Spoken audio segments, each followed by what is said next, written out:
Olá, amiguinhos, tudo bom com vocês? Hoje eu vim aqui ensinar uma canção pra vocês. Uma canção de um animalzinho bem fofinho. O nome dessa canção é Gato Xadrez. Vamos lá aprender?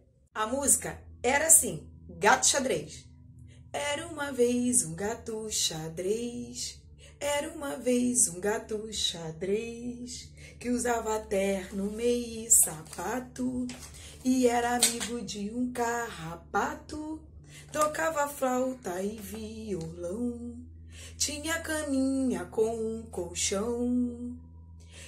Eu nunca vi um gato assim, o miado dele era um atim.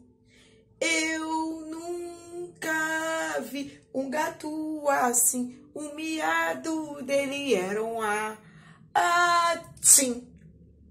Gostaram? Agora, amiguinhos, vamos conhecer outras palavrinhas, ok? G com H, T com o to, gato.